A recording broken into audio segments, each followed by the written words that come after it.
This is episode 179 of the Gold Squadron podcast. I'm your host, Dion Morales, and if you didn't watch this episode live, you missed a treat before we watched. And today, I'm joined by Marcel, uninvited because he doesn't know how to unblock Dion's email, Manzano. I'm not the one that's spamming everyone. How about you learn how to email marketing and not get blocked in the first place? Just saying. I'm working on it. You know? It's new skills. I know a guy. You do. Will, new place, same old Chewbacca, Hagewood. Some things never change. Some things never change. Anyway, Ryan, tame the mane, Staniszewski. Yes, for those watching, they will see that I have a lot less hair in my head now. For people who are not up on my Facebook, I donated it. I donated a solid 6 full ponytails of average length of 8 to 10 inches to Wigs for Kids. That's awesome, man. That's awesome. Please clap. Gumboats in the chat. Let's get it. All right, well, if you were living under a rock this week, oh, wait a second. I'm bad. That's not the intro slide. That's the intro slide. If you're not subscribed to our YouTube channel, you may have missed our latest episode of This Week in X-Wing. About 5 to 6 minutes of just a lot of stuff happened this week. We talked about it. We had a great time. And if you were living under a rock, you may not have heard that we got the Nantex fix that we were looking for. Maybe. We'll discuss that here in a little bit. We'll talk about that. But if you didn't catch it, we also released our We Are Data T-shirt. Watch the This Week in X-Wing video for the reference. You'll understand. But we're jumping right into our first little mini topic here, and that is the fact that the Nantex points did go up across the board, except for Sunfuck, and we'll just do a quick discussion on that. For the pilot that mattered the most, the one that was most prevalent, was the Petronaki Ace, who went up a total of 5 points from 30 to 35. We also saw the Initiative 3s, the Hive Guard, go up by 5 points up to 33. And Gorgol went up a few points to 32. We also saw Chertek and Brewer Kret go up a couple of points as well. So my question to you guys is, we'll start with you, Ryan. Do you think it will be enough to curb the bug menace? And yes or no, what do you think might be the response to somebody who still wants to fly Nantex? So I think it's definitely going to curb the high effectiveness and the dominance. There's no doubt about that. You can now not even fit the Petronaki Aces anymore as a group of 6. You'd have to take the Hive Guard, which are I3, which could still be good, but they don't even get they don't have a room for crack shot. Like, they don't have crack shots, they don't have Predator. So FFG not only addressed obviously the ability to take those upgrades on the I4s, but also the I3s. I could definitely see not a full Nantex swarm if anyone wanted to continue trying to play it, but maybe a mix of some Nantex, some Hyenas, or HMPs. I think Hyenas, HMPs are solid other options to swap in and out for some of the things they could bring to the table. We could look at maybe if they have a small amount of points left, you can throw in DFS 311 to toss a Calculate out. Start of engagement, very similar to Agent Terex's tossing Calculate out in First Order. So we see how valuable that is. So could definitely still see some play, but not in the same way we've seen it. Marcel, what do you think? I was deep in some burrito. So it was a question, something about Nantex, right? Bugs? Yeah, Bugs your thoughts on the points. Do you think it'll be enough to curb them? And if somebody still wants to fly Nantex, what do you think they might try? Like, what if somebody's like, I am a Nantex player. I learned that I am Team Geonosian. What do you think they're going to do? The answer is, I am elated for the first question. The second question is, yes, The third question is, I think 5 Nantex is still going to be really good. This is your second question, if you forgot. That's how your face going like, huh? Your second question was, can they still fly them? The answer is yes. And I think I actually think 5 Petronaki with now that I don't think it's going to be that crazy of a bidding war at Initiative 4. They can, like, if you load them out right. Like personally, I was thinking Crackshot and Treacherous because that gives them a little bit of offensive punch plus defensive cushion, especially if they have to like bump and reposition that reroll. Actually, it's not the reroll. It's the it's the giving somebody else a strain so they don't take a damage. So yeah, that's the one. Like if somebody is in the way, you flip the charge. So you can do that, or you can do like 3 of them with Gravicon. And anyway, there's ways you can load them up. So there's things you can do with them when you're not so much worried about Initiative 4 bidding, because I think the main bidding is not going to happen at 5 and 6 now.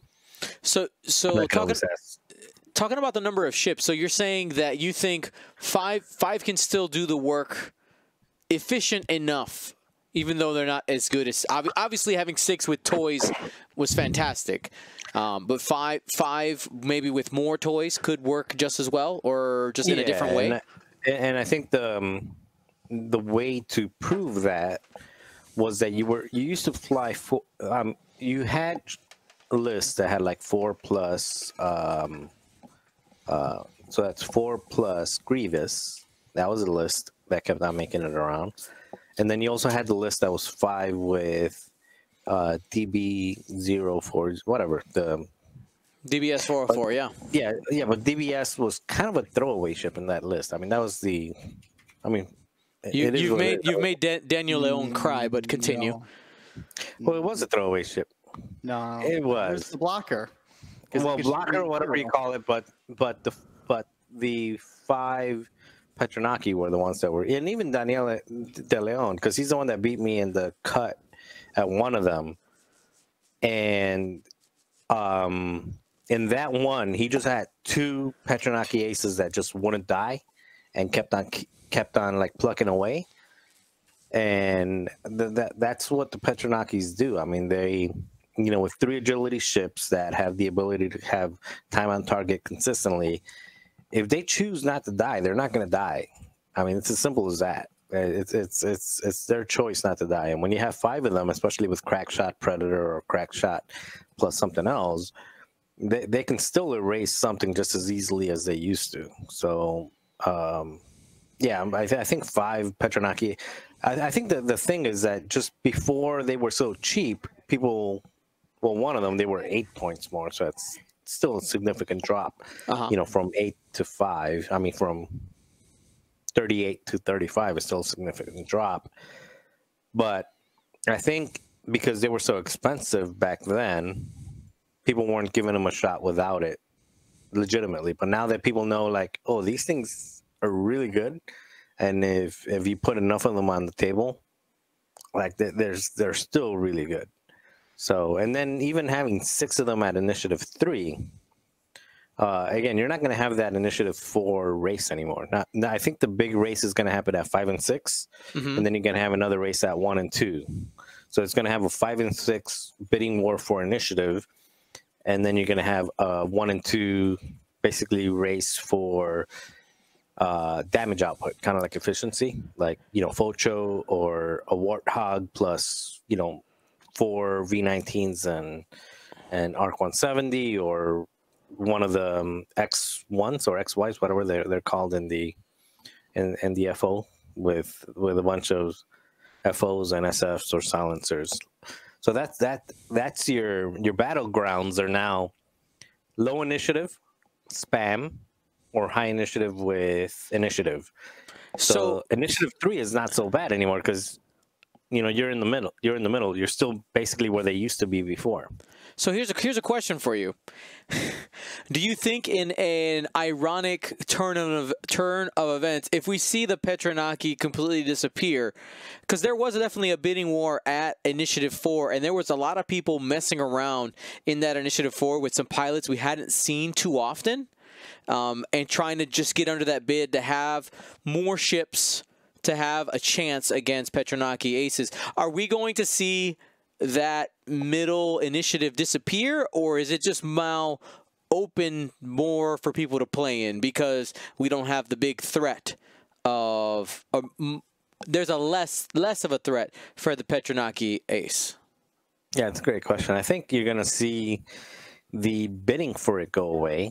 Because before, if you were going Initiative 4, you were going Initiative 4 with an arc dodging type of archetype, like you had Jake, or you had something that was able to reposition and outmaneuver the Petronakis. Now, if you're taking Initiative 4, you're probably going something more with what Will likes, which is your Dutch, your Garvins, things that are efficient and giving out more actions and putting out more damage and just getting more like the old school of just getting more efficiency out there where before it was Avenger and it was just Initiative 4s that were out positioning the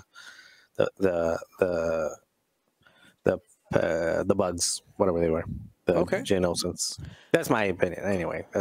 So I think the four is still good, 3 is still good, but now it's not 4 as an ace, it's 4 as like if you can get a good efficiency out of a 4, then that's probably what you're going to go with, because you're getting, an extra target lock, or you're getting an extra focus or something like that.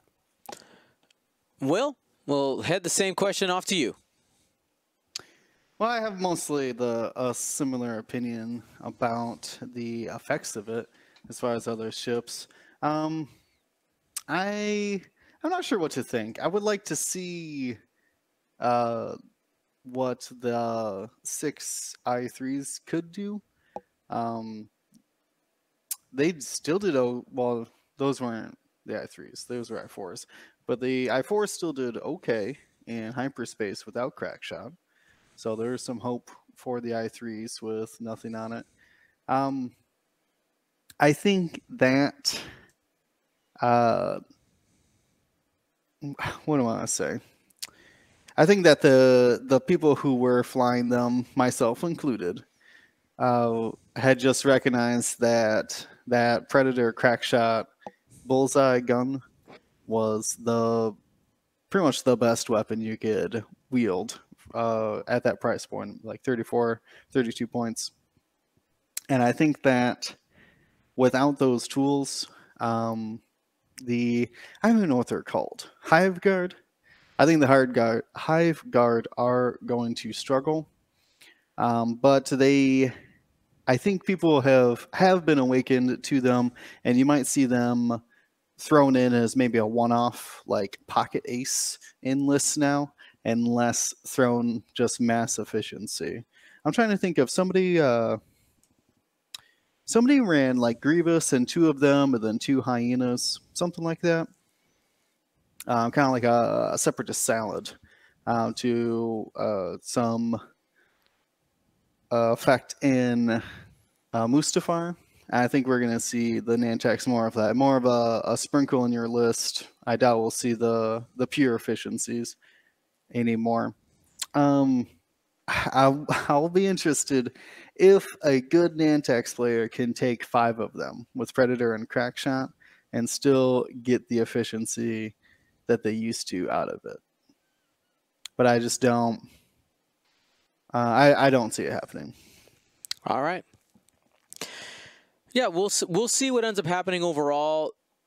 What I'm kind of hoping is I don't want the ship to fall off, because you want everything to kind of be relevant, to be playable at least, and to see. I like how you mentioned it, Pocket Ace. That just kind of the Initiative 4 ship that is usable in the Sorry, I'm laughing. Grimwolf03 said time to grab the fly swatters. If you didn't catch it, Grimwolf03 sent me a care package with all kinds of fun things to give away. And I think in honor of the points going down, that at the end of today's stream, we will be giving away one of those fly swatters. I'll cover it in GSP stickers, and we'll get it given away. It's retractable, by the way. All right, have some fun with that. All right, so really, we won't know the effects of how this is going to take place until we we have some events that show how people react. We of course have Coruscant, which the majority, like all of our conversations today, really revolve around the fact that next weekend is Coruscant, right? November 7th and 8th, we'll be live. It's a culmination of this big series of events. The weekend after that, or 2 weeks after that, is the Lima Open. That's another fairly well-sized tournament that I know has some good players in it, and we'll be able to see some more effects of what the overall meta, how it will react to this change in the bugs. So we'll find out, and if this is brand new news to you and you are a Petronaki Ace player, you might be sad, but I doubt if you were a bug player that this is brand new news. Let me know if you're watching at home on YouTube, what are your thoughts on this? Are you sad? Are you mad? Let me know. Also, those of you watching live, give us your thoughts. Now, before we go too far, I want to remind you guys that our podcast episodes are brought to you by our GSP patrons. Becoming a patron makes you a part of the largest group of supporters that we have here at Gold Squadrons. Patrons have access to patron-only channels on our Discord. So if you're a patron and you're on Discord, make sure you connect the two. And by the way, depending on what level you are, you do get quarterly gifts sent out to you. The next wave of gifts revolves around the Republic Assault, and you want to get your hands on those, go to patreon.com/Gold Squadron to become a patron today. Now, what we're going to be going into next is the Heralds of Hope and TIE Brute rankings with points. Now, people had been memeing at me, guys, because they know I hate A-Wings, saying, Dion, why haven't you ranked the Heralds of Hope? Why haven't you ranked the Heralds of Hope? You hate the Resistance. I say, no, we were just waiting for an opportune time to do it. So we're going to completely ignore that I was like double checking with the guys earlier today and saying, hey, did we remember to do this? And completely missed it. But so we're going to rank them. We have the points on the cards. We'll have them visual for you guys to see. We're going to start with the TIE Brute. And the additional thing as we're going over these cards, guys, that I want to talk about is not only where we think this is tier-wise, do we actually think, I think S tier has to be that thing where it's obviously so good that players are going to be willing to play it with only a week of practice going into Coruscant. That is what S tier is. A is like that maybe, and then B and C, they are what they are. We're going to jump into the TIE Brute first. Let me go ahead and prep my screen for y'all, and we can get that done. I think I just realized why you're trying to ban me from Coruscant. You do? You I think realize so. you figured it out. Because you knew I was going to fly an A-Wing. You're like, nope. The jig is up. Can somebody, Vulcan, if you're out there, can you make me an A-Wing shaped like a pickle? So we can have like you're terrible. Like true hate. Some. I thought we were friends. And then Nick put it on stream. I thought we were friends. I don't understand why you would do this to me. All right. Cool. Let's go ahead and let's roll with this. Let's make sure. Oh, did I lose your guys' audio going to this page? No, we got you. Marcel, give me a quick check 1 2. I'm panicking. Check 1 2. All right. Cool. Now we're good. We're good. All right. There we go. Let's do this. Let's start with the let's start with the upgrade cards. Let's start with the Ion Limiter Overdrive. Take it, Will. What does this card do? This card, I'm gonna have to squint at it, but it says, well, I will know. This is a talent slot for ties only, and it says, after you fully execute a red maneuver, you may perform a barrel roll action even while stressed. If you do, Roll an attack die. On a hit result, gain 1 strain token. On a crit result, gain 1 ion token. As a note, that is a white barrel roll, and you can do it even if you do not have barrel roll on your action bar. I think this is priced at 3 points, and I really like it on the Vermeil and Brutes. But I do not really like it on any other ties right now. Like maybe I don't even know. Iden, I guess. I'm lost on that. I am hesitant about the 3 points on anything that's not a medium base, because that ion doesn't even affect medium bases. So you're gonna have to K-turn and barrel roll 8 times before you get that ion. Oof. Or so. But for a small base, that could be demoralizing. But hey, maybe your TIE fighter does like a 1 forward. I do not know. So, I'm not here to judge your TIE fighter. I mean, sometimes it wouldn't be too bad. I think that this is going to be far more interesting when ties have access to a card coming in the B-Wing that lets you change your K-turn to sloops, right? Because now you can not only change what direction you're red maneuvering, you can also barrel roll from that as well. That would give you a lot of options. Right now, I think it's almost strictly for Rampage and Vermeil in the TIE Reaper. And both of them would probably pay 3 points for it. So for those 2 examples, it's priced correctly. For everybody else, it's probably not even worth taking. So I'm not sure how to judge that. We're gonna. What? So where are we gonna put it? Quick draw. Quick draw. Is that what you said? Quick draw? Yeah, just wondering, do you like it on quick draw? Oh, you know what? I didn't even think about it on the first order. I don't really sloop too much.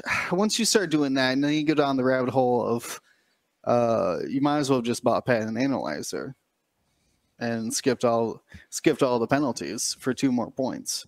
And if you're going to do that, you might as well grab Proud Tradition, so that way you can focus and barrel roll with no downside. So, no, I don't like it. I only like it on Vermeil and Rampage. So I'm going to put it into B because it has limited utility. All right. Ion Limiter going there in the B tier. All right, so now after we talk about that is something that can go on a bunch of ships. Now, of course, we're getting into TIE Brute specific cards. Do we want to hit the pilots first, guys, or the configurations? What do you guys think? I would say pilots. The configurations have little context without pilots. All right. Well, let's start. We'll start at the top. We'll start at the tippity top here with Rampage. Marcel, thoughts? All right. How's my voice, by the way? Because I think some people said that it like blew up. Yeah, I am adjusting it live. It's fine. Just keep going. You're good. Right. It was just my excitement around A-Wings and Pickles together. Sorry, people. All right. After you execute a speed 3 to 4 maneuver, you may choose a ship in your rotating arc. At range 0 to 1, if you do, that ship gains a strain token or 2 strain tokens if you are already damaged. I actually like this one a lot. This is definitely the best one, in my opinion. Initiative 4 is at that really good sweet spot where, it's coming in just under Initiative 5 and 6, where most of the aces are. I think this one wants to be low initiative, so 4 comes in really good. And one of the nice things is that's after you execute a maneuver, not after you fully execute a maneuver. So you can just run into them if you misjudge it. And still give that effect. And especially once you take that first damage, double strain on Sunterfell, double strain on Vader, double strain on any of those very pricey ships is painful painful to say the least. So I want to put this in S, but I don't know if it belongs in S. I'm gonna say A, but out of the pilots alone, I think some of the upgrades belong in S. But out of the pilots alone, without considering like what else you can stack on them, like sync, and then the free calculates after you bump, so you give somebody strain, and then you get your calculate actions anyway. I mean, once you start loading it up, it can become an S because some of the options, but just pilotability alone, I'm going to give it an A. Unless you're telling me that we can do it based on potential, everything that it can take, then I'm probably going to creep it up to an S. Well, I mean, it's not in a vacuum now. We know that it's 39 points. So if you're saying that somebody at Coruscant could make this an S tier ship, then put it in the S tier. I'm gonna keep it at A, but it's super close to an S. I'm gonna keep it an A though. Okay. Next, let's go ahead and Ryan, Leighton Dre. Or Leighton Dre.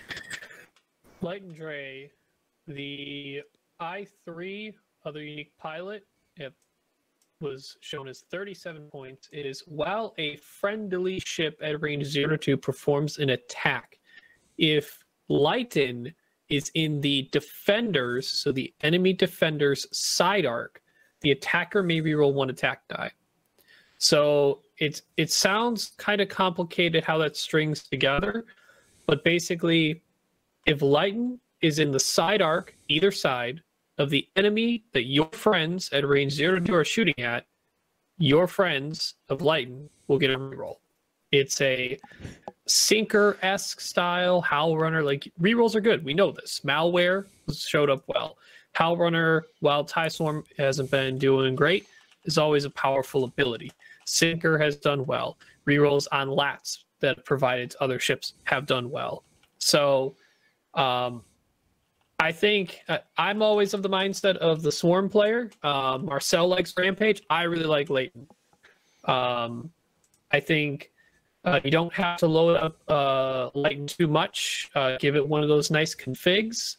And then give it... I've actually been messing around with Tractor Beam because I like the idea of now you could provide an Imperial Swarm that Tractor Beam to get things into good positions for better shots and more punch damage without needing, say, like crack shots. So if Leighton can provide a Tractor Beam utility that, like we've seen in the Seek Swarms, granted they can carry more of those cannons, but they don't have the reroll potential of Leighton's ability, which if you read Leighton, it works at a ship at range 0-2. So Leighton can get rerolls for himself on his own attacks.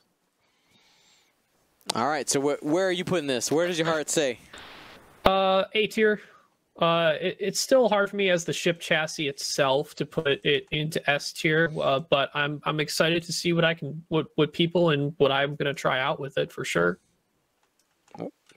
But I think any force multiplier effect has to be A tier because of with potential S, but maybe it could drop to B because maybe it's just not there. But I think A is good.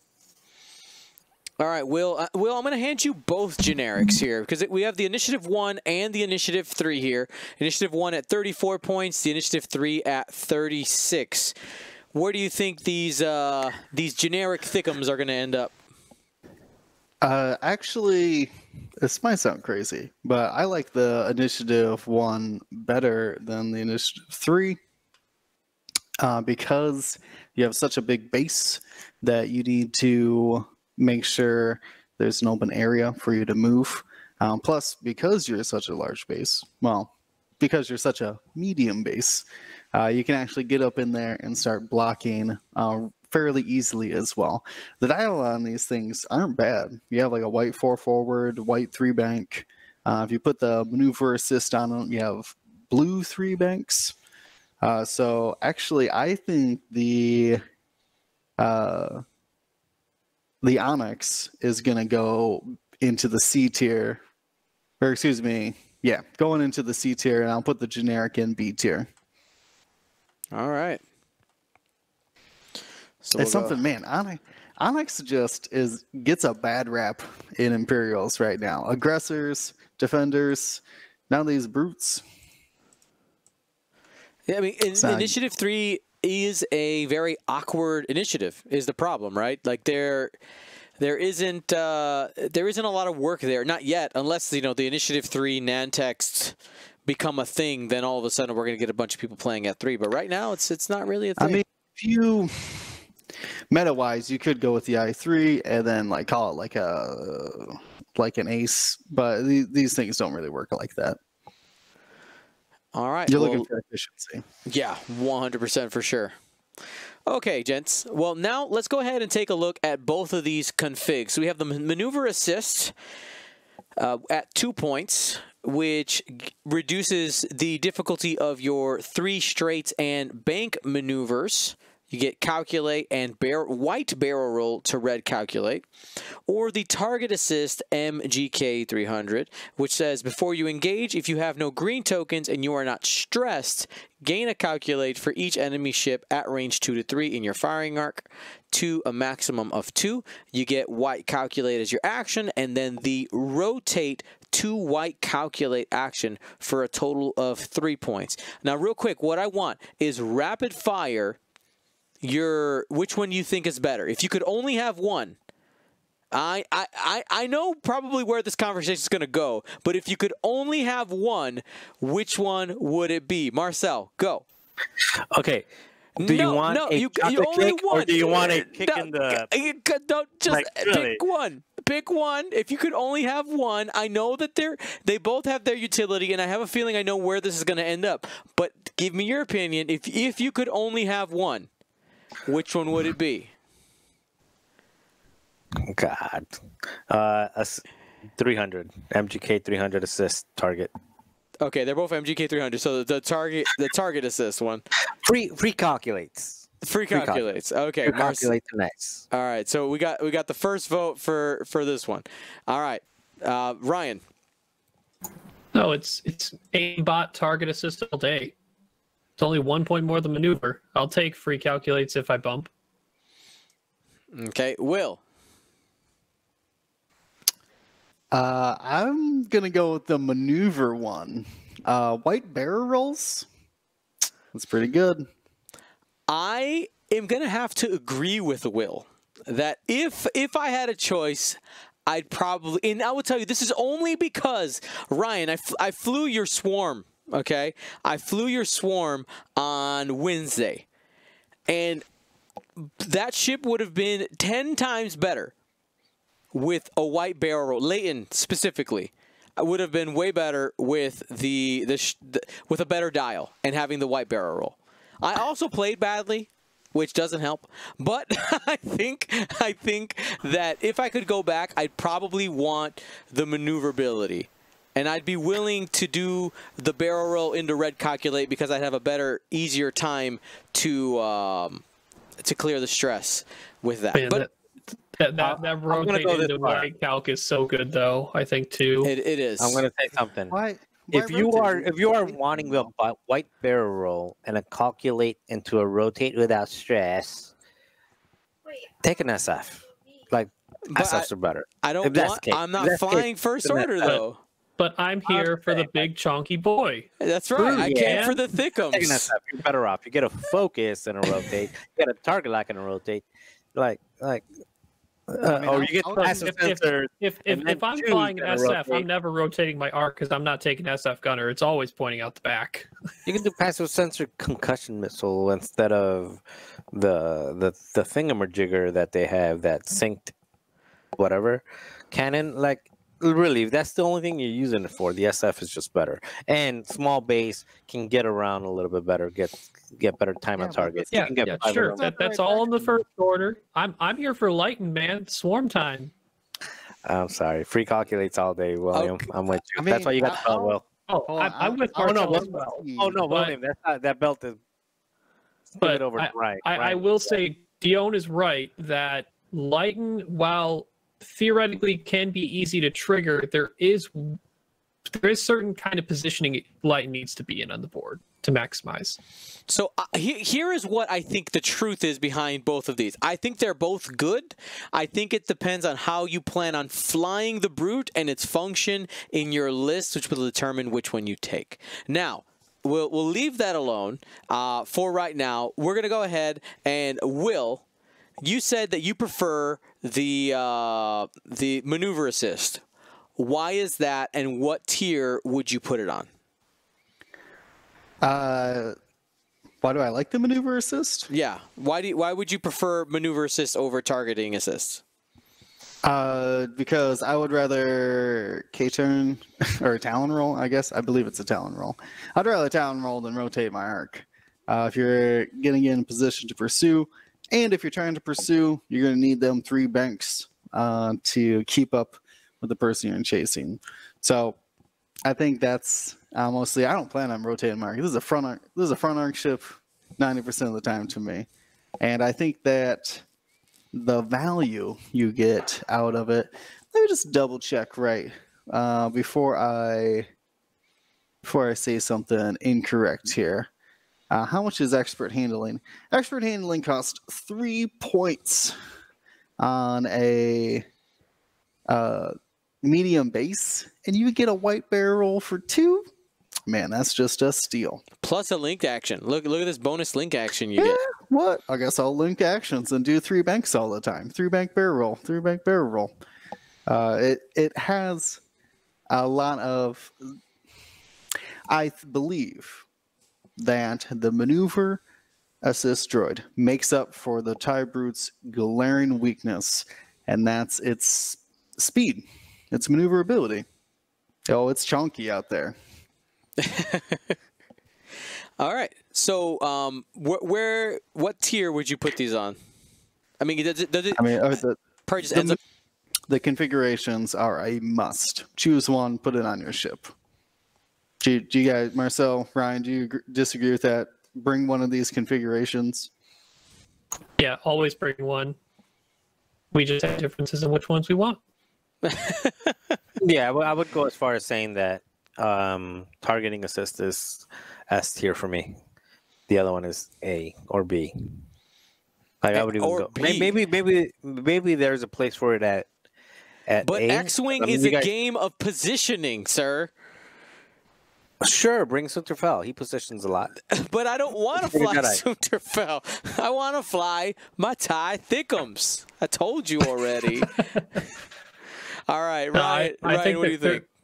They're both A tier, and because I personally can see Marcel's argument that target could be S, but we'll see. Like these are just configs to set your brute to whatever setting you want to set it at, maneuver setting or target setting. Yeah, and this week I've played against a couple of people already that have flown like target assist. Mm-hmm. James flew 4 of them with target assist, sync, and then hull and shield. Mm-hmm. So they were chunky, 4 chunky ones. And then also we were kind of like theory crafting and took the hull and shields off, put tractor beam on one of them, and then we're able to add an entire interceptor on there, TIE interceptor. So 5 ships shooting 3 attack front, and then back, and that double calculate, like being able to bump, go over a rock, or do anything like that, and still be able to double calculate, which happens a lot when you have 4 of them on there. And because you have double calculate, being able to deny range restrictions on a consistent basis, that ability just, what is it? Targeting assist is kind of married to sync cannon. If you don't have targeting assist and sync cannon, then yes, I think they drop off severely. But those two together just are nuts. I mean, it makes those ships hit so hard. Okay. Well, we'll end up seeing where that ends up landing. I'm really curious to see if people actually bring the TIE Brute for Coruscant. I think it's in a weird place. I think you're right, tier A, but who is going to find like the that S tier build, like that spot where it just slots in and it just works. You're not trying to overextend the ship. It just kind of finds its natural role. We'll find out. I will say, Ryan, messing with your swarm, that has the potential to be really scary. It has the potential to be really scary, and I could definitely see somebody trying to bring it like that. But we'll end up seeing where it ends up landing. You got that variation, or you could just take all of those V1s and you can just do 7 TIE fighters. You can have 8 ships. It fits. I still think the TIE fighter as a ship chassis across the board probably isn't worth it. That's why in all Sloan swarms, another TIE or Imperial variation of swarm, it's always been some TIE fighters and some other good things. Which is why I like the Barons, especially since the Barons are a good value right now, I think. All right, well, we're going to go ahead and we're going to flip over to the Heralds of Hope. So just give me 1 second to do that for you guys right now. Now, out of the Heralds of Hope, as I get this switched over, guys, what is, if there's one card you're excited about, what is it? Brian, you go first. I like Meryl Coben, the I-1 A-Wing. All right, Marcel? It got to be a special cookie. I like Merlin and or Murkov or whatever. Yes, Murchovsky. Meryl Coben, the one that Ryan just said. Him and R2D2 because just it's a 6-point R2 Astromech gives you 2 regen with a weapons disabled at 7 points. R2D2 gives you 2 regen with 0 consequences as long as you do a blue maneuver at 1 point less than that. It is 2 shields, two shield upgrades on a T70 is 12 points. That's 6. So that's a free shield upgrade, essentially. Okay. Crazy points. And Ryan? Sorry, Will. I really am interested in the underslung of A Force Awakens. I was like, that's got to be an X-Wing someday. And here it is, finally. We arrived. All right, well, let's go ahead and we'll start with the pilots. We'll start with the pilots. And Will, since you're up right now, we'll go ahead. We'll start with the ace himself, Poe Dameron. 65 points for this new Poe. That's 2 points cheaper than old Poe. This Poe is a Resistance Commander. No more Hotshot Flyboy. Same initiative, all the other things. But this one's got 2 charges because his ability reads: after a friendly ship at range 0 to 2 performs an action during its activation, you may spend 2 charges. If you do, that ship may perform a white action, treating it as red. So it's essentially a red, it's push the limit for someone in your squadron, or a linked action. I think I'll say linked action for someone in your squadron every other turn. I'm struggling with this one. I didn't expect Poe to ever be the support ship out there. And I struggle with this one because I post 65 points, and I just don't understand when or why you would ever give his action to somebody else. I mean, sure, he's not in the fight. I get that or whatever. Like, he's flying away. He only needed a boost or something to get him into position, but it just baffles me. I would rather have, to me, old Poe, to have his own action every round than to give a friendly ship in action every other round. So I'm gonna put this in C tier. Ooh. Do we have a tier lower than that? We don't. I mean, I'd have to pull out the dumpster, but I didn't have it. I was excited for this until I saw that it was 65 points.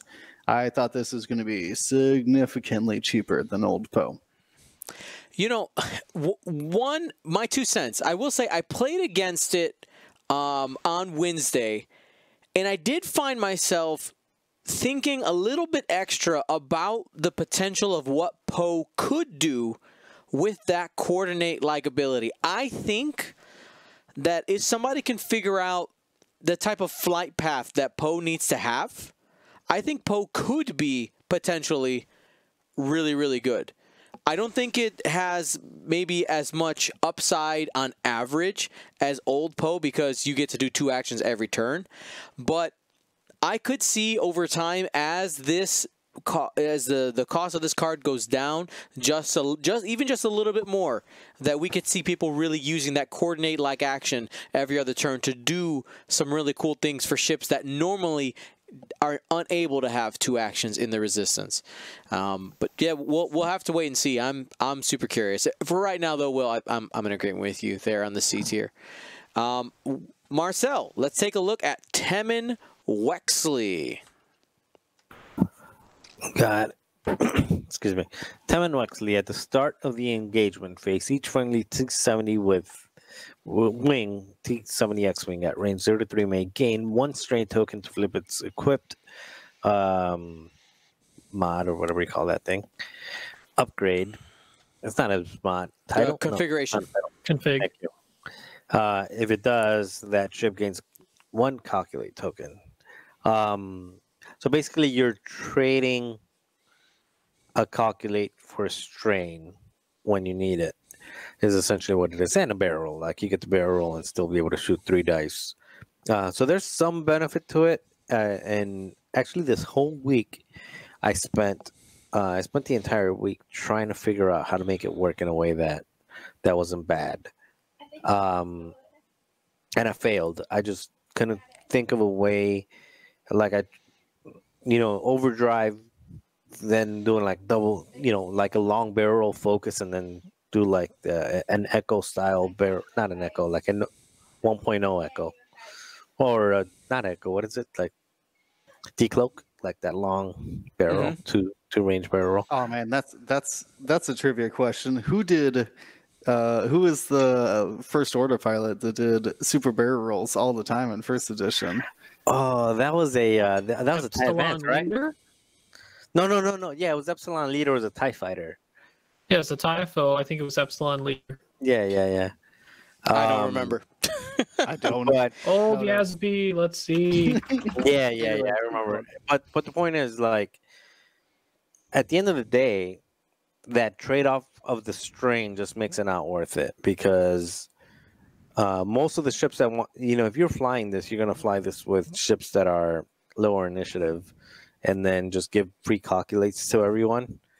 But at that point, you're strained, and you don't want to strain your ships for no reason. I just think it's bad. I think it's C. If you got the dumpster, bring the dumpster out. Well, hold on. Can I give you a case in which I think Teeman can be looked at in this ability?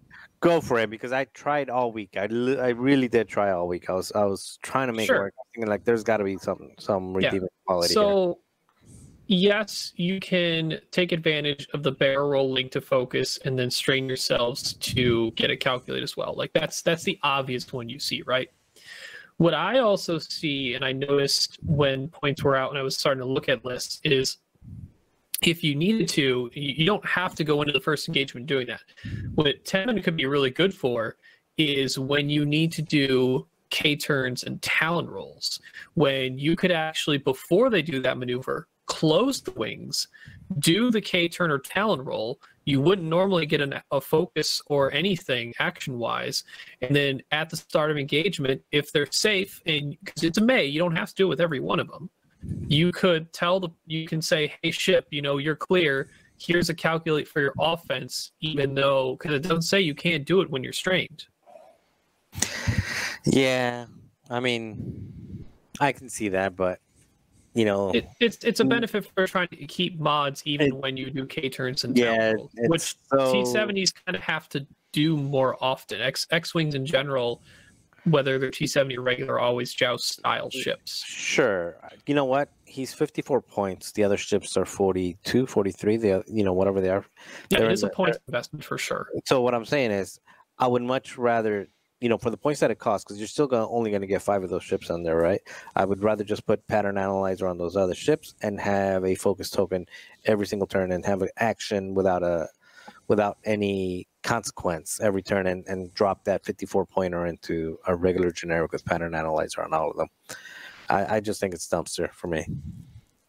Oh, okay. He's just throwing it out there. Well, I don't have the dumpster set up, so you can't have the dumpster, but I can put him in C tier. All right, well, we both have dumpster ships that are hanging on. All right, yeah, Will, here we go. Nimi Charon, Initiative 2, the hopeful hero. I think that's, to me, not Will, right? Because Will did Poe. Oh, I'm sorry. Sorry, yeah, Ryan. All right. I'm sorry, guys. I'm not feeling great today. I'm barely awake. I'm so sorry. It's all right. Nimi Charin, while you perform an attack, if the defender's initiative is higher than yours, you may change one blank result to an eyeball result. I have kind of nicknamed this pilot front side because it's pretty much broadside. The only it's the same type of ability as broadside, except broadside doing the turret arc. This is just if enemy ship is a higher initiative than Nimi. I think this is really good. Like, it's worth 2 more points to Bastion. I think rightfully so. Like,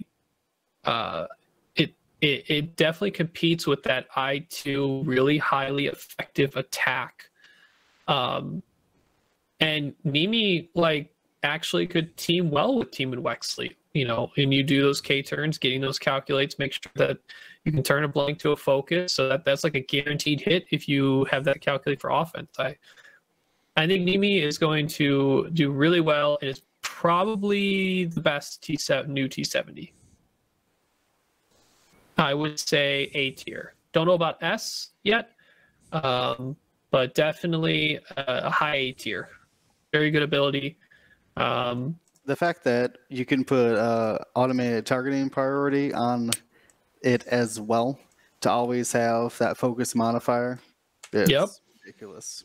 That's a 50 point bargain right there. I did look at that as a potential usage to maintain, making sure it has something to use to convert that blank to I to something. But I'm starting to. My only concern is when I lose some of my targeting choices. If I have only 4 ships in the list, the lesser amount of shots you have, the more valuable each shot choice you can have in the game. So letting you have that choice is more necessary the less ships you have. Not that Nimi can't fit in a 5-ship list. Like, I built some, pod, a fireball, 2 pods, 3 axes, whatever, something like that. It's still solid. Those 3 dice attacks I feel like are valuable at any range that it can still do some damage. So I want to be able to make the choice still. But I see what you're thinking for sure. All right. Next, we move on to the 49-point Kai Threnali with the Tenacious Survivor. After you fully execute a maneuver, if you are moved through a friendly ship, you may perform a evade action. So there was some confusion on stream by a player who took this. Just to be clear, this evade action is in addition to your normal action. It's a bonus action, a free action if you're an old first edition player, is essentially how this functions. It is still an action, so if you are stressed or do a K turn or something, you're not going to be getting this evade token unless you have something that allows you to do actions while stressed. My biggest issue is the fact that Nimi exists, and I don't see Kai being better than Nimi. One of the other things that got pointed out is the fact that for the points, you could also get, for around this number of points, a really decked out Finn, which does hurt some of the value on Kai. And I think because of those reasons, I'm going to go ahead and take Kai and put them in the B tier, just because it does have potential. Evade is nice. Evade is nice. And 49 points is a good spot for an Initiative 4, especially when you compare the Initiative 2 pricing there. You do get those 2 extra initiatives, but I'm not sure if that puts it up enough to make it A or S tier. All right, next we get into the A-Wings. We have Sefton Vanek. All right, I think that's back to me. This is the new I-5, and this is a skillful wingmate. I always love their little names. Anyways, the ability reads: after you perform a boost action, you may transfer 1 evade token to a friendly ship at range 1. So normally you're using those refined gyro stabilizers to take an action and then a red boost. So your first action would be the evade. I'm not sure there's a, like, Poe can't help with this, right? Poe is basically refined gyro stabilizers, right? There's no connection there. No. Not that I can tell. Maybe a coordinator or something, but even then. So that's interesting. I'm hesitant about an A-Wing without any tokens. And also, the friendly ship has to be at range 1. I think this ability would be so much better for like an I-1 blocker and not an I-5 ace. But I mean, does Sefton just say, I'm an Initiative 5 that could yeet an evade once in a while? Yeah, that's that I-5 number and just being an RZ2 matters way more than that ability. Yeah, that makes sense. I mean, maybe the boost, like, you're like, well, the boost is going to arc dodge, so I might as well give up this evade token. Yeah. So I will could say, see it. like a lot of people have been partnering I-5 A-Wings with Rey. Like, we've seen 2 I-5A and Rey, and yeah, 2-5IA and Rey. Sorry, tongue twister a little bit. Like, do really well. Like, does Tally swap with Sefton, and then like Sefton trails Rey to give Rey an evade on the first engagement, and then Sefton zooms in after, and then pops like some big more procket damage? Like, that's a thing. Like, giving, like, if Rey has Finn, just add a blank. Here's an evade. Good. That's like a guaranteed damage evaded for that round. So I mean, that's the only thing I see good value for Sefton's ability is being a solid wingmate to Rey, and I would only use it in the first engagement or when opportunistic times. I mean, are you going to shoot at my 2 health Rey or my full health A-Wing without any tokens? You know, are you making it on them? Now we have seen like a slim Rey mixed with 3 A-Wings, normally Greer being the third one. This could slip in as that third ship in that, giving you all I-5s. And we know that that's good. Having the same initiative. I-5 double reposition turrets. Yeah, turns out pretty good in X-Wing. I had to put him in A tier. I don't think S. I mean, that ability is like whatever, but hey, it might trigger more than Tally's ability, so still gets A tier. There you go. All right, next A-Wing pilot, Warby Trice, the dynamic aerialist. All right, after you defend... Oh, dynamic aerialist. Fancy. After you defend that attack range 1, if the attacker modified its dice, the attacker gains 1 deplete token. You know, I hate it that it's after, and they can just clear it the next turn. It's kind of another garbage ability for me. So I'm just gonna throw this in the garbage ability-wise, but it's still an A-wing and it's still an initiative 4. 35 points. However, Greer is better, and if you're flying A-wings compared to like what else is out there, ZZ is better, Tally is better, Greer is better. Zach Efron or whatever we just went through, Initiative 5, the new one is better. What? Sefton Vanek? There you go, that guy. Your alternate names are getting worse and worse. I feel like every week we're just going farther and farther apart from the There was a original Z in name. there. It started with a Z. I knew it was Z something. It's gonna be okay, Dion. We're gonna make it through. We're gonna make together. it. All We'll right. make it. Where So are you Ronis is putting better, all of Ryobi? these are better. Is that his name, Ryobi? No. Get the names right, buddy. It's Roby. We're gonna put Roby Tice in the. We're gonna put him in B because it's still an A-wing, so he's still good. You're just not gonna use him over any of the other A-wings. You'll use them when you get to Epic. When you run out of other named ones and you gotta like put more in there, then you'll use them. All right. Well, we put her at B tier. She's there.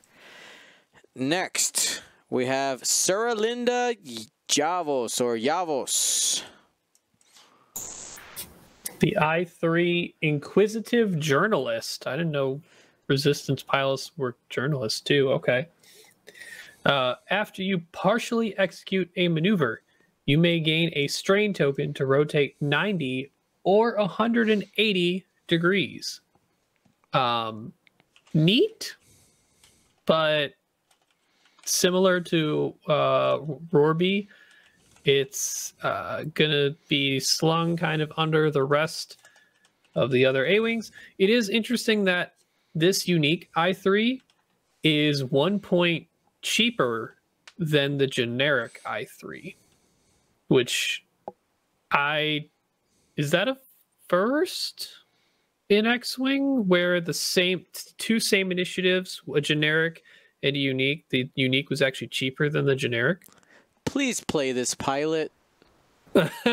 Not well, yeah, actually, because I was gonna say Nam Nam, but Nam Nam is lower initiative than the generics. Yeah, I'm thinking same initiative. It might be. It might be just overall competition to get something played at Initiative 3 for these A-Wings, because while Zari is at Initiative 3, it's more expensive than generic, and you hardly ever see Zari. Yeah. I enjoy Zari, but this is kind of like a similar, like, run into something, do cool things. Zari's straight doing actions. This ship is not doing actions, but it's rotating via strain. But for 2 more points, you could take Zari, who can rotate. The chat just cleared it up here. It had Suralinda has 1 less elite pilot talent. 1 less talent slot. Okay. All right. So that is noteworthy with that as well.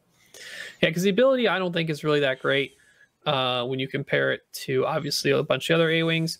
I believe there were rules questions because your base is not a perfect square and there are nubs on the ship. So if you can't rotate and fit it back where it was at 90, then it's the question of, do you turn all the way to 180, go back? It's that whole attempt, kind of like U-Wings or the struts for vultures. So this ship will have that similar rules thing you'd have to consider when using it. But I'd say we're only going down the initiative level, and I feel like if you don't care about an I3, you may as well go all the way down to I1. So this one's C tier. Nothing crazy about it. Still an A-Wing. It's probably a high C tier, but this one's probably the lowest on the totem pole for me. All right. Looks like we have some arguments going on in the chat about Suralinda's elite pilot talent status. So I'm going to look that up. I got the PDF up. Okay, you got the PDF. Now. There you go. I was doing some research because I trusted the Yesby, and I can't deny that Yesby would be wrong. No, from the PDF, Suralinda, the Inquisitive Journalist, talent, there are 33 points, talent, tech, missile. So okay, I don't, so she does have 2. Don't know why. Well then, it's just bonus. It's a bonus A-wing. Please play Initiative 3 A-wings. Is I what mean, it says. Yeah, it's probably saying, hey, here's this Initiative 3 A-wing that's got this really weird off ability. We're gonna make it cheaper, so you can take an I3 at 1 point cheaper, but you can only do one of them. So are you still putting it at B? No, C. Oh, wait. That means you put in the Green Squadron A-Wing at C also? No. They have the exact same everything else. It's just cheaper. I mean, you rather pay 1 more point just to say I'm not flying. I'd rather take about 5 other RZ2s before I even contemplate the green or this one anyway. So I agree, but All right. B minus, C plus. I don't know. Here. I got you. Just like touching B. Just Sure. touching B. Like I'm still an RZ2.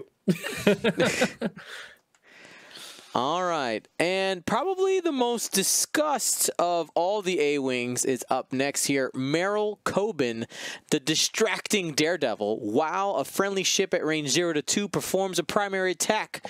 If you are in the defender's bullseye, the defender rolls 1 fewer defense die. At 32 points, this is at the exact same price as the Initiative 1 generic. So, from my experience and my love, hate of RZ2 A-Wings, the Initiative 1 A-Wing is a fantastic blocker. This is simply saying, hey, if you were flying an Initiative 1 blocker, we now gave you one of them at least with an ability. And an ability that could actually matter. And I will tell you, in the game that I played, it did matter. When I played against Meryl Coben, it did matter. Rolling that 1 fewer defense side, it's outmaneuver for free. You didn't even pay for it. Obviously, it's situational, but with the Initiative 1, if you're decent at blocking, it's not that hard to get off. I think Meryl Coben is in A tier, bordering on S. And it just depends on what other things you're, like what kind of list are you building. If it's a 5 A-Wing squad, it's an S tier ship. If it's something else with A-Wings, it might drop down to A just because there's other probably better things you could put in there. Any arguments or additional things about that? I just had a question about it because I understand what they are. I just have not been really diving deep into combinations and things. Have people been reaching for intimidation on Merle? Oh, that's a really good combo. I was about to mention that. Okay. Intimidation what? Intimidation on Merle. So Yeah. You're like getting essentially handing out strain and tractors effects all at the same time.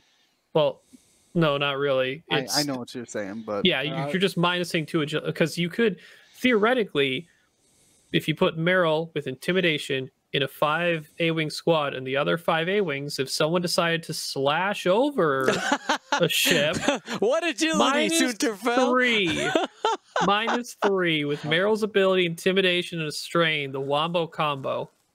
You could fit. Yeah, you could fit 5 starboard/blues with intimidation Merle. That's crazy. That's 6 A-Wings. Yeah, you can do that too. And you have no agility. You have 0 agility, so it doesn't matter what they're shooting at you. Merle's good. That's my favorite ship. You did put it S, right, Dion? I put it S, A.5, almost S. I mean, it's still Almost S. I1. It's so good. Yeah. And it is the best out of all of the pilots that we got in Heralds of Hope, hands down. It is the second best next to ZZ. ZZ number 1. That's number 2. All right. Greer. No, I'll take him over Greer. I actually dropped him off my list. Him because of the point difference and the like the cost benefit and everything you get. I like him better. All right. Well, we have some arguments in the chat saying it is S. It is better than ZZ. Some are saying. Get out of here. None of them are better than Look, Z. you play the ship before you talk about it that hard, all right? No, that's not what we do in the X-Wing community. You make strong statements, and then you come back and admit you're wrong at the end. All right. But although, wrong. if you remember League Night, Dion, like ZZ got blown out in like 2 shots, and Sure. Merle was MVP before, you know, like I mean, he still died, but I mean, that's a single anomaly, but we did see Merle do some work. We had some proof of concept there. All right, well let's move on now to our upgrades. All right, moving on to our upgrades. Let's go from highest cost to lowest cost. Marcel, I'm gonna whip it over to you first because you were talking up our boy here earlier. I figured you should probably go ahead and talk about it. R2-D2. 3-point shields, S tier. Now, one note. I know that I just want to clarify it for anybody who is listening to Marcel talking about it earlier, because yes, it is cheaper regen, but do note that you have to have no active shields for this to work. So you cannot regen 2 shields in a row. It's get a shield, lose a shield, get a shield. Yeah, it's like Miranda, but it's still like because the T-70s that's not quite a strong. That's not a strong endorsement. That's like Miranda. No, what I'm saying is that, like, that's the way it works. Or it's like Han with R2-D2. Okay, Han with R2-D2 is a strong endorsement. There you go. That's a better one. Yeah, no, but because it's it would because they're at 4 hull. That's what really makes a difference, because at 4 hull it allows you to stay above half, even if they take 1 card damage. So it's the point damage that counts, because yeah, you get 3 shields plus 4 hull. You can lose the 3 shields and keep regenning, but even if you take a hull, that shield will still bring you above half. So that's where it really makes a difference. And again, you don't take a weapons disabled for it or anything. It's just a deplete. So many reasons. And also, if you're using Black 1, it's a way to toss out the ion token. So you use your Black 1. You get the, like with Poe, you do a 3 and then you do a sloop or whatever. You get behind somebody range 1, but you don't want to die next turn. So you just say, well, you know what? I'm going to give up a shield, spend the token, or spend the charge, toss that ion token away. Now I get to shoot you, and I get to regen the shield eventually when I lose the other 2. So super flexible, super good. And again, the getting rid of ions is, if you're flying against a bunch of like ion Y-wings, this can proc 3 times. Like, it's pretty good. 3, not 4, because you only got 3 shields. All right, so you're taking R2-D2, slapping him in the S tier. That's kind of what it sounds like. There it is. S tier R2-D2. Let's move on and let's grab R6-D4. Take it, Will.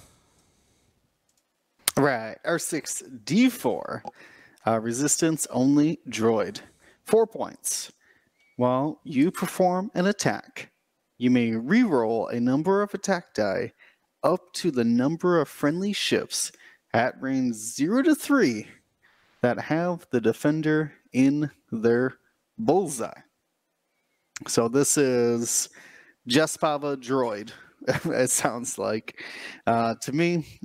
And let me just double check here. So you reroll the number of dice equal to the bullseyes on the defender.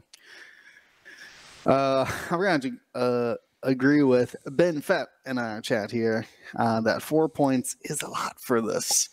This seems terrible for 4 points. I mean, it's got no charges, right? I mean, you could always use it if you... I don't think anybody could attack multiple times. Isn't this kind of like similar trigger to Captain Rex Gunner that just came in the lat? The whole like friendly ships with bullseye, you get focuses or something, whereas this guy's like rerolls? It's such a Yeah. weird trigger. Yeah, I don't know how often this would trigger. In Epic, this sounds like this would be awesome. Against Epic ships, you're like, line it up, man. baby, let's go. But I think one of the problems is positioning with this, right? It's like, so if you're actively trying to get this off, you're approaching where your ships are now at an angle, right? At an angle, trying to converge on one ship, or they're stacked. It limits flexibility, which is flexibility is a hallmark of things that are good in the game. Yeah, and I will point out that it does work at range 0. This will work for your own self, but Predator cost 2 points. This costs twice as much. So I'm unsure of who this would benefit the most. I mean, like, it's in theory, it sounds really good on, I'm going to mispronounce it, but Nimmy. Yeah, Nimmy. Nimmy. It sounds so good in theory on Nimmy. I'm like, oh, well, I'll just have all the modifiers. But I too probably not going to get that bullseye as much as you would think they would. So maybe somebody like Elo, who really struggles to double modify outside of heroic. I think that there's just not a great place for it, and it's a little pricey. So Just say it's bad. if we're comparing it to Predator, right, because it does work on yourself, right? It's 2 more points than Predator, and you could, if any friendly ship range 0 to 3 has the enemy bullseye, but you don't, you still end up getting a reroll. So it's like a Predator that you can take advantage of from anywhere in your squad. If this goes down to 3 points, do you take it? Because theoretically, it needs to be more expensive than Predator, right? I mean, I'm talking trash. I'm still gonna put this in B tier. Oh yeah. This is not a bad upgrade. It's a little pricey. You got to work for it, and I just don't think that there's exactly a home. I was actually trying to think about putting it on maybe a Fireball. They have a hard time rerolling dice without target locks. Kaz would want it. Mm-hmm. Well, he's normally too busy healing. I'm thinking more of R5. You're right. Yeah. I'm thinking more of Jaeger, who's a little bit more exposing his cards and doing slams and all those crazy things. So while he's doing these talent rolls, you might want to actually get some dice modifications. So I just don't think that there's a great home for it right now. Maybe someday. But I think it's a solid ability, like you said, like as long as somebody has a bullseye, you get a reroll. So maybe it is made for. Man, I am terrible with these new names. By the way, I'm terrible with all names. No. Equal opportunity name butcher. Yeah. So I mean, does this go on a T70 that's in a mixed squad with A-wings that have that focus boost that can turn those bullseyes on enemy ships? Yeah, honestly, like I said, I keep going back to Nimmy. Maybe it's just because he's the best one, but this would be a lot of dice modification on his gun. If he had this and a couple A-wing friends to line up some bullseyes for him, pretty good. I would say Nimmy needs the least amount of modifications because he's turning blanks to focuses anyway. All he needs a focus. That's all he needs. He doesn't need to sometimes reroll. you gotta spend that focus on defense. Nah. Sometimes. No. You hope not. No. Maybe really wants to hold on to it. This one's going into B tier because it's simply ease of use. Does that make sense? Oh yeah. Yeah. I think Elo might be one of the better spots for it, to be honest. Like, it's the only one that doesn't already have some type of ability that has better either action efficiency or something. And 4 points on this droid, you want that investment to go somewhere where it's going to make as big a difference as you can. So higher initiative is going to help. Old Snap Wexley might like it because he already has that free boost plus focus. Maybe get a reroll because he got that boost. Chat's telling us it's Snap's droid. Oh, okay. Canonically. That makes sense. All right, so let's keep on rolling here. I put that in the B tier. Ryan, underslung blaster cannon, 3 points. So it's a cannon only for Resistance X-Wing. It is a 2-die single turret arc, only range 1, no range modifiers. After an enemy ship executes a maneuver, you may perform this attack against it as a bonus attack. The attack requires a lock. Your dice cannot be modified, or your dice can only be modified by spending the lock for its default effect. This card gives you the rotate action. So it's basically old Snapshot because it's range 1, although it requires you to have a lock, and you can rotate this anywhere. So it can be, it probably will naturally be best in the front. There might be some reasons to put it on either side just for additional arc coverage for things that might try and arc dodge around you. The arc dodging is a lot easier in closer range than further away. It won't trigger the ability, but you can still shoot it regularly. Requiring the lock's a little rough, though, because at least if you want to put this on a lower initiative ship. Lock is naturally, by mechanics, something that's better for higher initiative, and I'm not sure if higher initiative wants this cannon. This seems to be something better for lower. As we know, Snapshot tends to have a better effect on something for lower. Now, as a fun build you could do, you could take a T-70 with underslung blaster cannon, R3 astromech, so anytime you get a lock, you can do another lock, so more likely you're going to hit somebody. And then take automated target priority, because if you trigger underslung blaster cannon and your attack misses, you gain a calculate. Or not gain, but you can bank a calculate. And then when you engage, actually in the engagement phase, you can then take that calculate off the automated target priority card, put it on your ship, and then you have a calculate plus lock shot, potentially. Here's a question for you, Ryan. So, because this is a secondary weapon that doesn't restrict you from using it out, like, and you can actually use this during the engagement phase if you wanted to, right? You could have a side turret for your X-Wing, again, assuming that you have that target lock. Is the target lock really the thing that is dragging this down in its potential?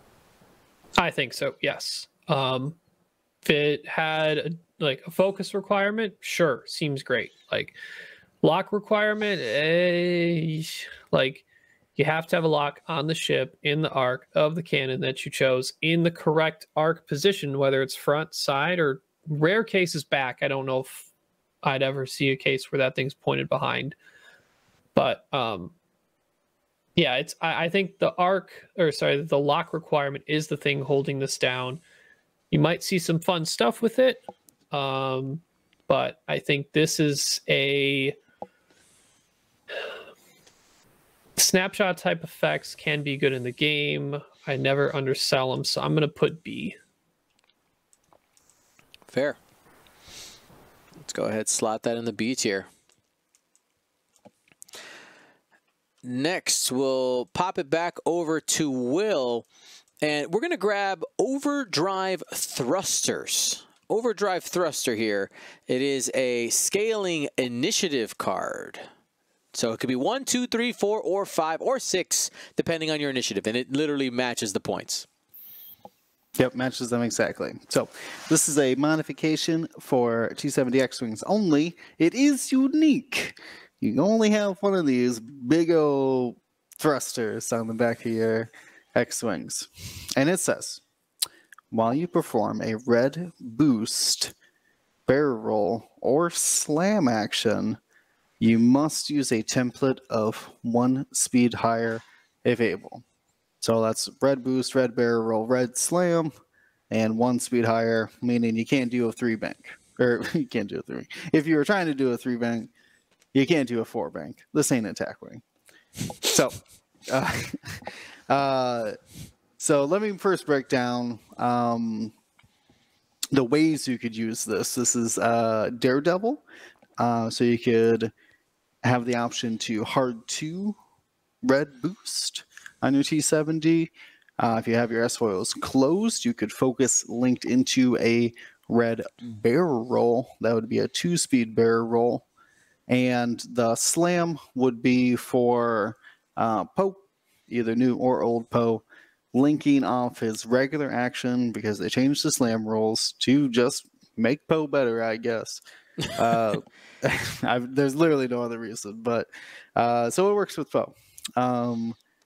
Or if you're not the black one, or Poe's not the black one, and he can command a black 1 T70 to do it as well, as long as it's red. It's got to be red. Did I miss any ways that an action could be red? Daredevil foils, Poe black 1. That silence. No, I don't think so. I think you got it. I don't know if there's a secret one out there yet. Yeah, I don't think so. There's no like in other factions where the coordinate makes it a red. There's nothing like that on Resistance, right? I don't think so. The only thing that comes to mind is like in First Order, there's General Hux that would make something that they're coordinated red, but yeah, I think I know what you're trying to ask, but no, I don't think so. Yeah, C-3PO doesn't do it. I mean, there's a couple things that change your color of your action, but those are like named pilot abilities on ships that aren't X-wings. And real quick for that rules change for Slam, you could see it. I have it pulled up on the screen for everybody at home. It now says a ship can perform a Slam action only during its activation in the activation phase. So it cannot be coordinated a Slam. They still haven't allowed that. Okay, because it has to be during the ship's activation. Well, Poe can use it, so he can do like a 2 forward. Yeah, Poe can do it. And take a focus, and then slam into a 2, which turns to a 3 turn. Yeah, you got that. Poe can do it for himself. Nobody else can do it for another. So rules question thought. It says, so if you perform that red slam, say Poe did a 3 straight, right? Or let's do 3 bank. Let's make it slightly more complicated. You must use a template 1 speed higher if able. So when you slam, even if you want to say do a 3 turn or 3 bank or 3 talon roll, it doesn't say that, depending on the wording of slam, you have to use a template 1 speed higher, which means you could only slam 4 straight, right? The maneuver because it has to go 1 speed higher, and the only 1 speed higher is to 4 straight. You do a 3, but when you execute it, you can't execute it as a 4 forward. As a 4 turn because it doesn't exist. So you just do a 3. Like you can't. Yeah, but you just like so slam just requires you to use the same speed of what you did as your maneuver. Yeah, but you choose the direction and how you move, and then that's when this applies. You do 1 speed higher if able. So same thing with the boost. So for example, you're trying to boost, but you're going to run into a rock, and you don't have the other thing that allows you to. You're just going to have to. Yeah, I just want to clarify what you choose when you slam first. If you choose the type of template, or if the speed would have to change, and then your template choices are narrowed down because a 4 straight is only what's available at 4. Let me read you what the slam action entails. It says the player chooses a maneuver on the dial, and the maneuver must match the speed of the maneuver you executed. And then that's step 1, choose the maneuver. Step 2 is the ship executes the chosen maneuver. Overdrive's going to interact with that step and make it 1 higher. So you can slam a 5 speed maneuver because you chose the 4 on the dial. Does that make sense? It's 2 different steps. Yeah, so if you do a too hard turn, you choose a I mean, if you do a 3 hard turn, you choose a 3 Talon, and then that's when this would trigger. Yeah. So I just need to clarify the wording on slam. So when you say choose on your dial, then yes, that would theoretically make sense that you would choose that first. That's because my only concern was like, okay, so if Poe does a 3 straight, wants to do a 3 Talon now off of doing a focus first, does he just like, is he only stuck doing a 4 straight because it is like the only 1 speed higher is 4? Theoretically, no, because you would choose the on your dial, right? You said you choose on your dial, which would be say a 3 Talon roll, and that can't go any higher speed. You don't have any other talent. There are no available Talon rolls that are 4. Unless for some reason, because it could be changed by FFG, right? Like you can interpret that as you have to do something 1 speed higher, and if you like, if the maneuver selection is just the straight of 4, then that's all you get to do. I would doubt that they would do that, but it could be a potential. Yeah, I guess we'd have to see Diyun's because I think he might have clarified this for Coruscant, so I can get back to you on that if we wanted to move on, of course. Yeah, we'll go on. Do a little research. Yeah, there's a lot of weird interactions like trying to slam off of a BB-8 boost or something. You can do a bunch of goofy things. Just for simplicity's sake, try to only slam after you revealed your maneuver. It makes things so much easier. So much easier. Really gets around the wording. Anyways, let's go back to Overdrive Thrusters. So the fact that this card is unique really hurts it in its value, in its overall value. But it's so closely linked with new and old Poe that it does have a lot of potential there.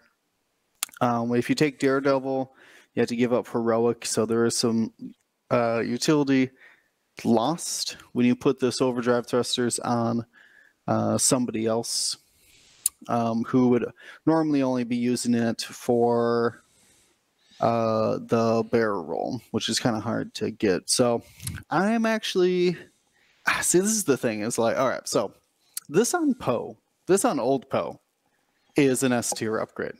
Absolutely. This on literally any other X-Wing is B at best. So I don't know how to express that to our scaling system. I do think it is S tier on Poe. Like, this is the new Poe upgrade, like, for sure. All right, I got you. We're going to take it, we're going to flip it sideways, and we're going to be able to stretch from S to B. What? I don't know. Your Twitch is still showing the rules screen. I don't know if you know that. No, I got it.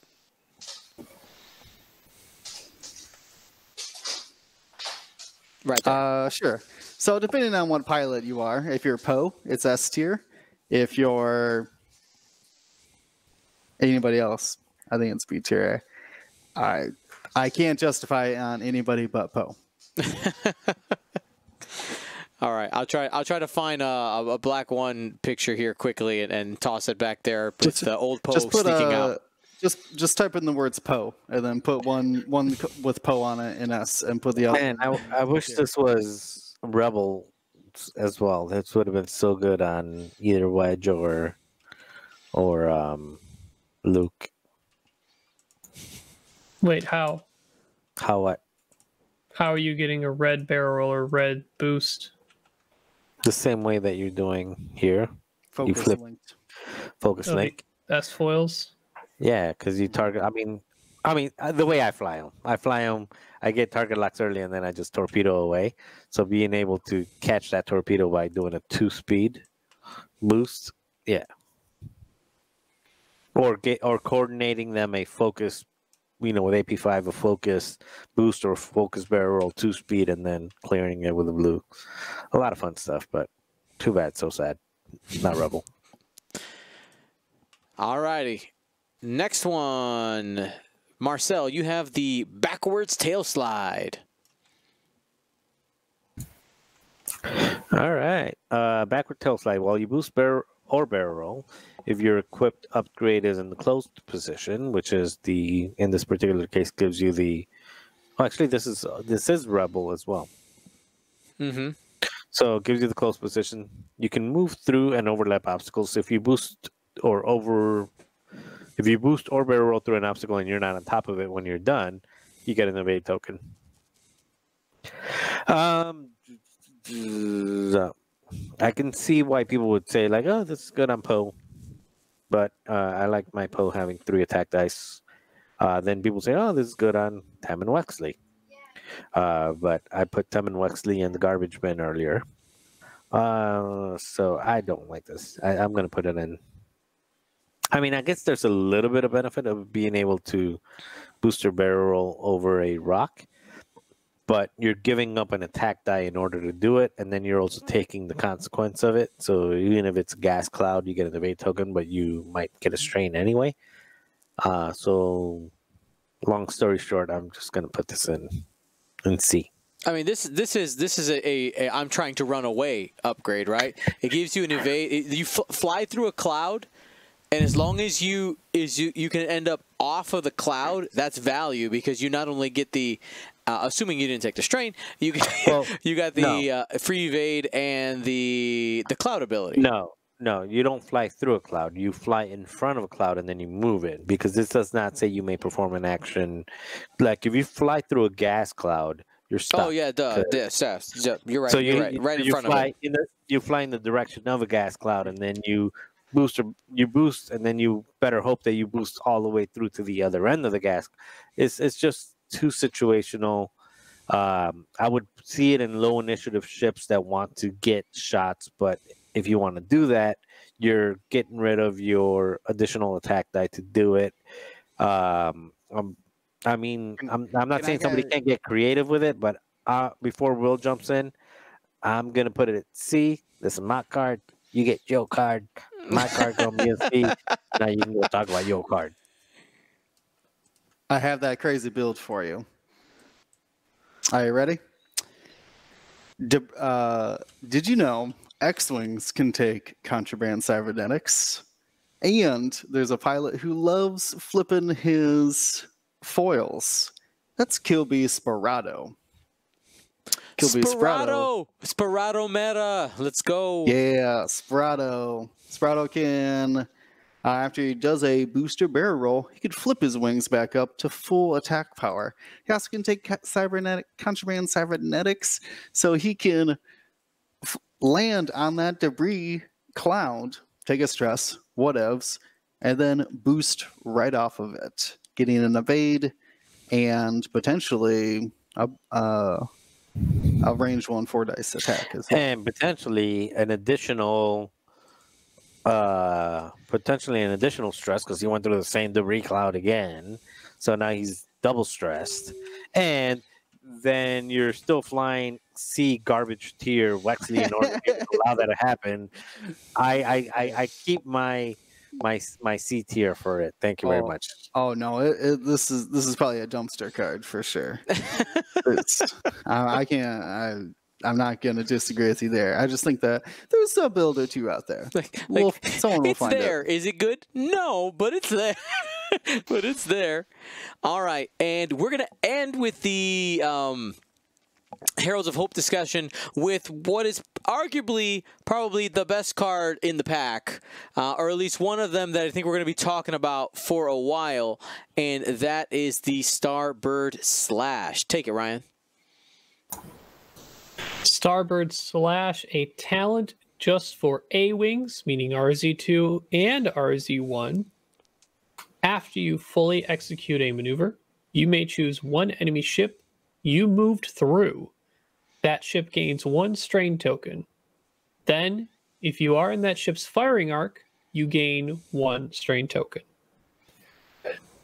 This was a card spoiled, obviously, in the articles, and was one of the highly anticipated additions for the A-Wings, both for RZ2 and RZ1s.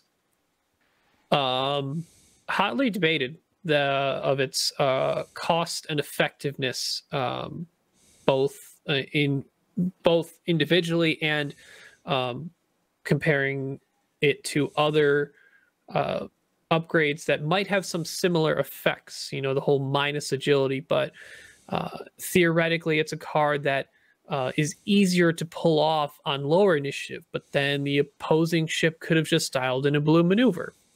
But then maybe that blue maneuver wasn't a desired maneuver for that ship to do, or maybe you flew over a LAAT gunship and it has a 1 and 2 straight blue, and that's it. And that's really, it's really limiting, obviously. Or you fly over another opposing RZ2 and it doesn't care because it has all the blues in the world. Weaponizing strain is something that without needing to shoot, without requiring arc, it is requiring maneuvering over a ship, which with certain ship types being specifically the RZ2 and the ability to focus or do an action, rotate the arc to the rear, it's something that they can immediately take advantage of.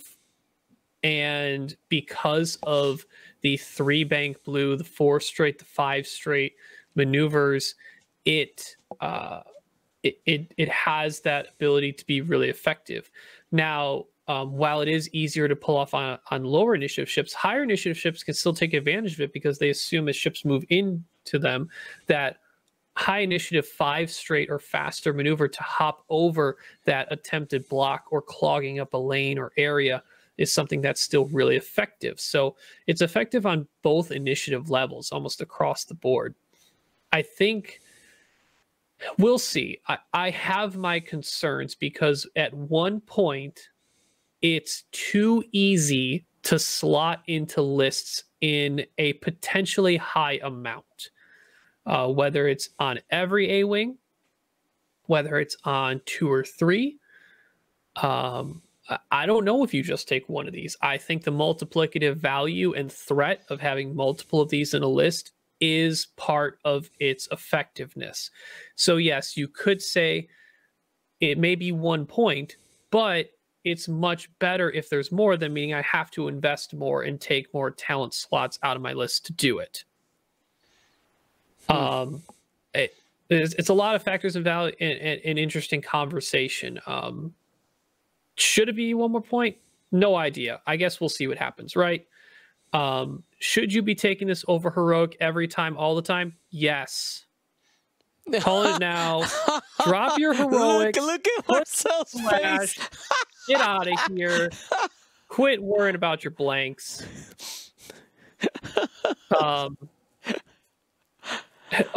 If you don't have enough points for intimidation on Meryl, Starboard Slash is still really effective. That ship wants to get into your face. Zari likes Starboard Slash. Greer is kind of a fringe fighter, but you know what? If you got the points, you got a second talent slot. Throw it in there.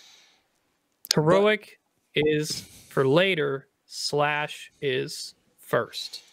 All right. So where are we putting Starboard Slash? I mean, at least A tier. I don't know if it's S tier yet. I think it's fitting to just say it's A-wing A tier. All right, A-wing A tier. So hopefully you guys you enjoyed that.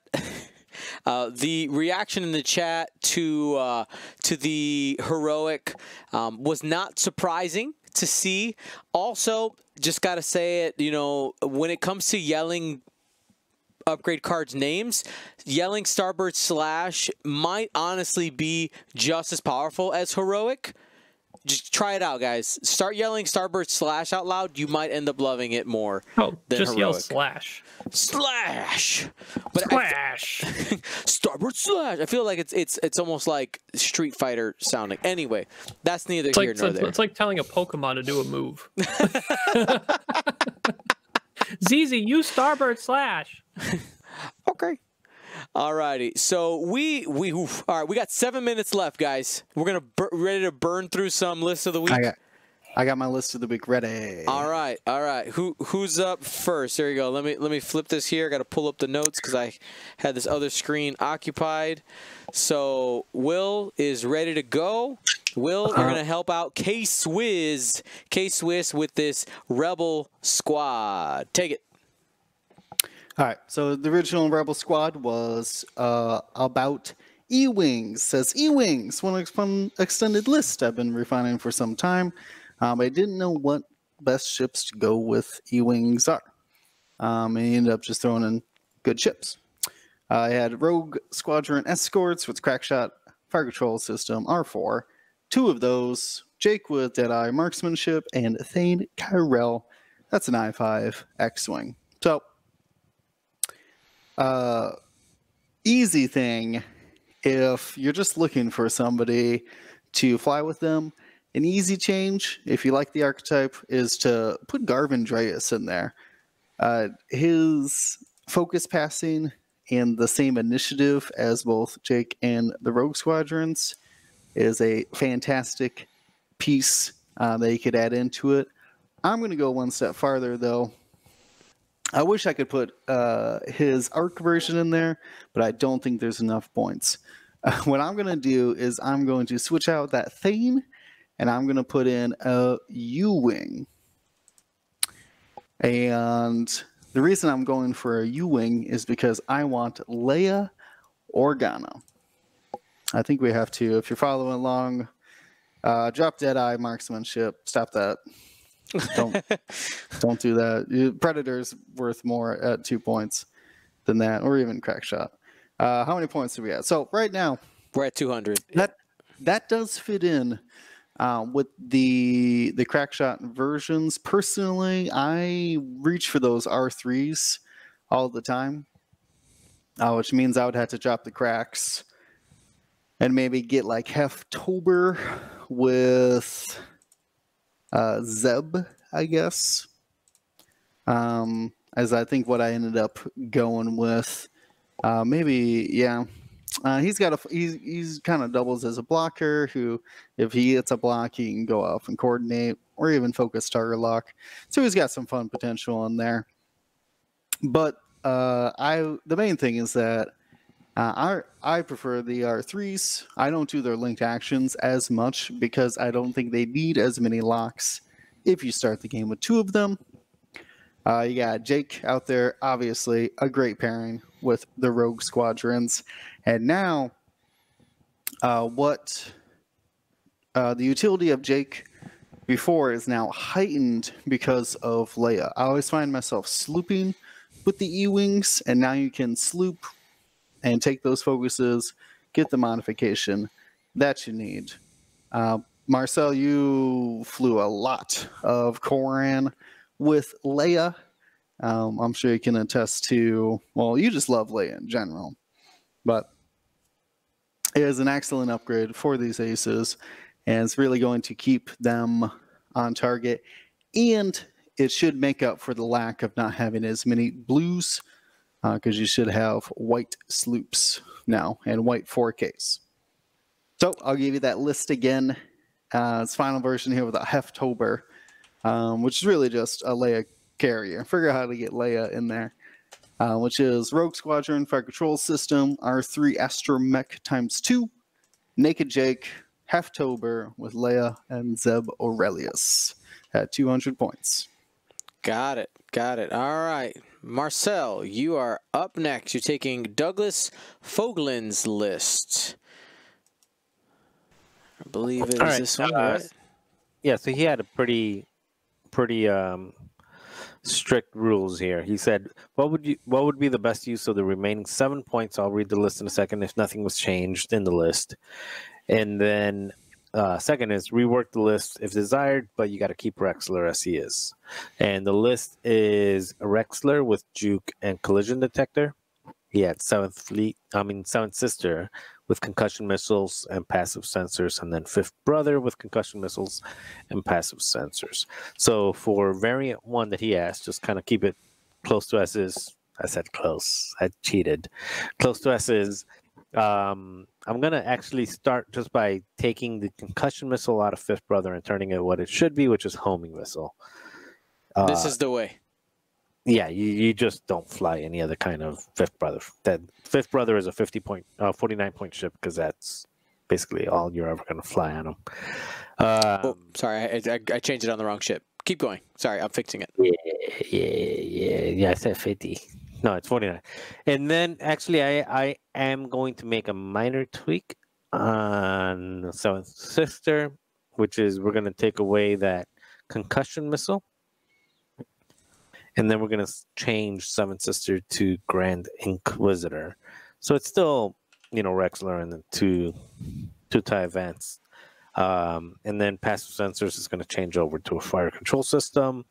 And you still have a nice cushiony 5-point bid. Rexler, Juke, collision detector. I actually throw jamming bean on there because it's free.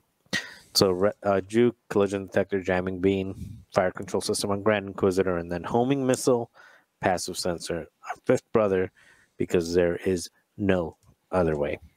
However, he said change it a little bit more, so we are going you changed it quite a bit there. No, he said no. He said, give me version 1, version 2. So I'm giving you version 2, and version 2 is we're gonna keep all the same names on here. So the only difference we're gonna do is we're gonna take the fire control system out of Grand Inquisitor. We need a couple points. Oh, we're going back to this version. Okay. Yeah, the one that I had before. Like, bring it back. I hit the back button. Okay. All right. So we're just going to take fire control system out of Grand Inquisitor. We're going to keep Fifth Brother on the list, but as a gunner. So we're going to change Fifth Brother into Duchess and put Fifth Brother on there, on Duchess. And yeah, you have 3 initiative 5s. You still have your collision detector, Juke, Rexler. Duchess was with Fifth Brother and Grand Inquisitor. A naked Grand Inquisitor. I like the other one better. I think this one's worse. Me too. I like the other one. I'm gonna add the other one into the list of the week save section. Yeah, the 5 points and the fifth brother TIE V are they V1s? Yeah, V1s. V1s, yeah. Definitely better. Alrighty, and last but certainly not the least, what? Open up. Here we go. Try again. This is a 4 TIE Brute list given us by Devil Rock Hardcore Kid. And I really like the TIE Brute Swarm, and I flew it once, and they have really good time on target and have consistent high damage output, rerolls, calculate, etc., etc. What do you guys think? Take it, Ryan.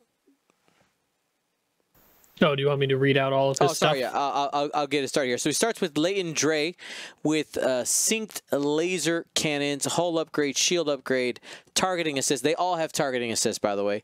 And then 3 Onyx squadrons with ruthless sync laser turret, or synced laser cannons, hull upgrade, and that targeting assist. 200 points. All right. Neat squad. While I do like the raw offensive efficiency, I think we can fit some more ships in there to really make use of Leighton's ability. So first thing we're going to do is let's cut all those modification upgrades first. All the hulls, all the shields, and let's cut all the ruthless. So we're close to almost the whole ship there. It would be just a TIE fighter, obviously, but that might not be necessary. But I think what I want to kind of key in on here is utilizing other ships to either make space for those targeting assist droids to trigger, targeting assist configs to trigger, because they don't trigger range 0 to 1. There has to be 2 to 3. So giving those brutes space by getting some screeners, some blockers in the front to one, block up and make sure they have room to do their maneuvers and do actions, or other way around, right? Because the heavies could go first, clog up space for anything that's following behind it, and they could rotate their arc backwards for anything that tries to jump past, and you end up catching ships with brutes pointing arc back and then other ships pointing at them. There's a nice sandwich there. So I think baseline, we're actually going to take one of the brutes out, and we're going to turn the 2 brutes remaining into the Caridia Academy cadets. So they're going to be I-1. So all the brutes so far right now should be 2 I-1s, and Leighton all with sync laser and targeting. And then we're just going to go to the TIE Fighter, and we're going to hit the Academy pilot and just hit duplicate twice. So we'll have 3 Academy TIEs, 2 Brutes with synced laser cannon targeting assist, and Lighten with synced laser cannon targeting assist. 2-point bid, really nothing else you need to use it on. It actually can help matter when you're going up against other I1s. You're more likely to choose if you want to move first and get those blocks and get the space, or if you, for some reason, want to move second. I think in most cases, you'll be wanting to move first.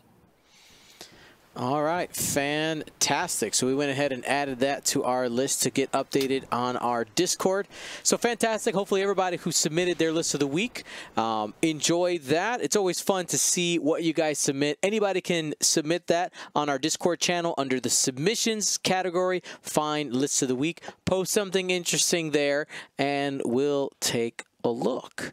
All right, by the way, I do suggest like look around at what other people are posting, because if yours is really similar to somebody else's, there's a good chance that I'm only going to pick one. If you want a good chance, give us a good puzzle. It's always a higher probability of getting those better puzzles picked.